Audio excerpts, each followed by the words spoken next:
Hello, everybody, and a good day to you all. Today, I am talking about Invincible Season number 2, episode number 8. I thought you were stronger in this episode. Here, this is the final episode of the season. Things go down, very emotional as well. As well, you got Mark learning more about himself. The bad part, the parts he sees are the bad parts about himself, and in the struggle he has with that as well too. Having a character like Amsterdam Levy pushing him to be the person who he doesn't want. He pushes him to be the bad guy. Because in this world, Mark's the hero. In all the other worlds he has seen, even though he's all confused, he's the bad guy. And Antrim has lived through every time Mark has killed him, somebody in his family as well too, and he's trying to get his revenge. Even though he's going to get revenge on the person who's not even is not even his enemy, not even did anything bad to him or wrong to him at all. Because his brain's all messed up and scrambled, he's confused. And you see how the toll that takes on him and how he takes it out on Mark is like my mom Debbie, and on Mark's little brother as well. You see how that whole battle situation is going on there. You have what's going on with Nolan, and he's in prison now. But now you got Alan there as well too, and you got Nolan dealing with the fact that all the guilt that he feels of what harm he did to Earth and all the stuff he did throughout his whole entire life, and he realizing that he's not really a Viltrumite. He felt that's what he was. Then he lives on Earth for a long period of time. Fell in love, even though when against his nature, had a son. What was he supposed to do? Because if he actually stuck to the planet, he was just came there, killed everybody off, and then said, "Come on over, just take over the planet." Problem solved. But he stayed there, lived amongst them, became a hero, learned their ways, and as much as he tried to believe that it didn't affect him, you see that it did affect him. It actually did change his life as well too. Because you saw what happened to him when he after the fact, and he realized the way he about to kill his own son. He about to take himself out by going to that black hole. It wasn't for the alien species, he would have been gone. But seeing how he turns around as well too, so you have a lot of growth here, a lot of pain that's going on here that's happening as well too. Also, a little signs of hope as well. Like you have the immortal dealing with the fact that he feels broken now. He lost a mind he actually really loved, Duplicate, and then found out that she's still alive. Now, there is a storyline in here that I'm not so sure where this might go in, how it's going to fit in here. Like the whole thing with the whole mummy situation, and they find out the girl that's her father that went in the first time. Is that going to be a running joke here that's going to come around in some type of way? I don't know, but it was interesting. The only part of the show, it didn't have to be in here. It could have cut that part out. I wouldn't mind at all, because it didn't add nothing to the show and take it away from the show either. It was just there. I don't know why it was there. I don't know if it's set up for something else that's going to happen later on, but it was something. I don't know about the episode. I thought the weakest part of the show. But when I focused mostly on Mark and the things he was going through, and very interesting having Mark go through all the different worlds as well too, because I had some sad parts in there, and also had some funny moments in there as well too, like him meeting Spider-Man, and then not actually Spider-Man, but in the comics, it actually was Spider-Man. But seeing him meet this character who likes Spider-Man, and that situation is going there too. And then also him meeting Batman as well. I thought, like I said, it was like weird and funny, but I did enjoy it as well too. The tensions were very high within this scene between him and Angstrom. And Angstrom, because the thing is though, you understand why Angstrom was so mad at Mark, because of everything he has seen and experienced, but at the same time, the way he went about it was just all wrong. Because this Mark didn't do anything. Instead of accepting that, he couldn't but believe what he was even though he remembered it, he just couldn't accept it. And then him becoming the bad guy who he doesn't want to be, and then forcing Mark to do something horrible that Mark didn't want to do. And we also seeing that how Mark has been holding back this whole entire time. And Mark is a very powerful individual. And he can do a lot of amazing things. Man, I think he's the most powerful person in the Guardians of the Globe. If he wanted to take them out, they couldn't really stop him. And the fact that Mark holds back so much, because Mark is scared of himself. He's scared of the powers that he has. He's scared he might become his father. He's scared he's going to end up killing people, because once he starts, he don't be able to stop. And he's scared of that. That's his worst fear. He's a very powerful individual, and he's scared of what he might become. And because of that, he holds back so much of his power. He holds back so much, and you got other people who he's fighting are not holding back, and that's one reason why Mark is beat up so much. Not because he's not capable or he's not powerful enough or he's not skilled enough. He has that, but he's coming at people with the power of a 2, and they're coming at him with the power of 100. He's going to get beat up. And when he said, "I thought you were stronger," that phrase meant so much because it carries so much weight to it. Because not only was he talking about ancient living not being strong enough, and you know he bragged that he was enhanced as well too. He's talking about himself not being strong enough either. He wasn't strong enough.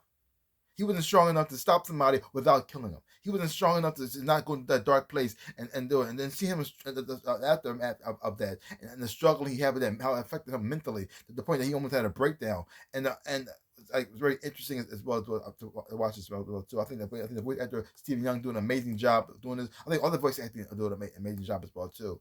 And I also thought it was interesting, like watching like both Mark, Debbie, and Nolan all getting like beat up in this episode right here. So all having some damage, but all got the same eye got damaged in all of them, showing that they all was connected as well too. They all are a family, and they all are going through growth and change as well too. Mark realizing that he can't go into college, it's not going to happen. There's no need for it because he wants to be a superhero, and going to college. As a matter of fact, he already see how it affects Amber and how she almost died. If he stays in school, it's going to get other people killed as well too. And what's the point? What's the big point? He's going to be a superhero anyway.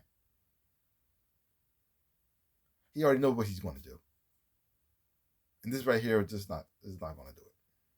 And also seeing that he has to learn and grow, and he realizes he has this power. Now he has to know how to use it and control it, so he won't have to go through this crap again. He won't experience this again. But it's going to get dark, really, really dark, a lot. And you got the whole thing now. You got the whole thing. You got some things mending as well too, like the relationship between Monster Girl and Rex. I found that very interesting as well too. The thing is though, Monster Girl's so sensitive about what she's going through, but at the same time, she doesn't seem like she's really like trying to do anything to stop it or change it at all. It's very interesting. Like she's a very complicated person. She hates the fact she cursed like this. She hates to curse. She enjoys the curse, what she could do for it, how it's saving people's lives.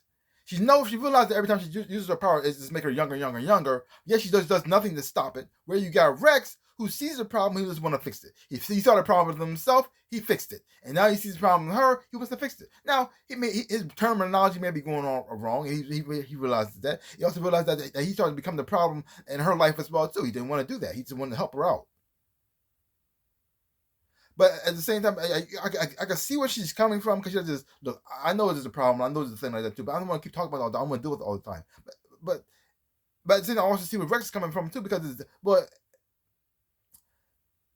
ignoring it is not going to change it. You're still going to get younger. So, yeah, trying to see them trying to find their common ground very, very interesting. Trying to find where they put the come from because both of them, because Rex is not coming from a bad place. He may not phrase things right. In fact, she has no understanding of where Rex is coming from. She just wants Rex to understand where she's coming from. And so it's so interesting like this. You have a huge problem, and not only hurting you, but hurting the team as well. Because the younger you get, you will be no use to not only to yourself, and as a matter of fact, you'll be a burden because now the people got to take care of you. And what's going to happen when you're a baby crawling around? You can't talk anymore. Then what? We put your social services? Like, because the curse is still there. What happens? You just get mad. You just turn out of nowhere and just throwing tantrums. Now you're a problem. Oh, and I bet you think like this. Could she become like the Hulk? This mindless brute that is destroying things. They got put her down. I don't know. But either way, I found that interesting as well. Now the whole thing with Antron leaving him like, well, what's going to happen to him? I didn't. That part I saw it coming because no way in the world he could survive the situation, especially with what he was doing, especially after he did what he did to Deb, and that's the thing is though, Mark let things go. People just beat him up. He may not like it. It sucks, but you beat up somebody's mom. You beat up his mom, dude. You gotta go. And when he's throwing my little brother like that as well too, no, and then in the world you don't get anything in life. There's no one in the world. And when you finally see, the thing is though, it went from the fight scene was very interesting because it went from like this, yeah, get him, to like this, I think Mark, you think about hold back a little bit. You actually feel kind of, you make you almost feel kind of sorry for Angstrom a little bit, even though what he did was horrible and messed up and wrong. At the same time as well too, like you see the horror of Mark losing it because you've seen glimpses of him using his power in other worlds, and he's the bad guy. But it wasn't as it was, even though it was brutal, it wasn't as messed up as I mean, you saw him just pounding away, just beating the crap out of him like that. I was like, wow. But great episode. Really did enjoy it a whole lot. Enjoy the whole entire season to this point right here too. Watching Mark finally get to the point that he feels as though, well, it's so interesting. He's so Spider-Man here, like with great power comes great responsibility, and he has to learn how to control this thing, or to harness it and use it correctly. Because he does have that fear, but at the same time, he shouldn't have that fear because he's not his father. He didn't grow up the same way like his dad did. His dad was a doctor in this since he was from birth to be like Viltrumites are superior, Viltrumites are in charge, Viltrumites should be the ruler, Viltrumite blah blah blah. The only Viltrumite but Mark grew up human. He grew up with compassion. He grew up with caring about people.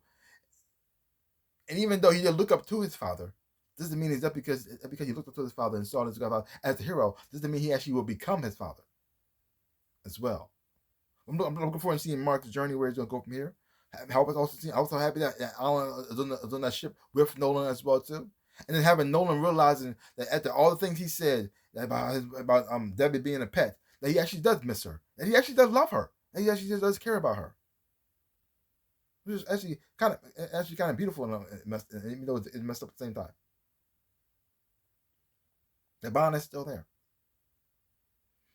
So I enjoyed this. I enjoyed the season finale. I'm looking forward to see where it comes from here. I'm not rushing them. Take your time with the animation. Take as much time as you need. Make sure you do everything right. So I had fun watching it. I think the whole this season a grade. I'll give it a solid A. I enjoyed it. I had fun watching it. But leave comments down below. Let me know what you thought of this episode of Invincible. What you think about the whole entire season as a whole? Did you enjoy it? Did you hate it? Let me know how you felt. So give my channel a like, hit the thumbs up, and subscribe to my channel and share. I really do appreciate it. And also to my other social media, you want to follow me there, I would do appreciate that. Links down below. And also to my story about sell things, my shirts and socks, and also whatnot. See some stuff about stuff, I really would appreciate it. Like I always say, in my dreams of a life, I am the Ninja Rabbit. Peace out, people.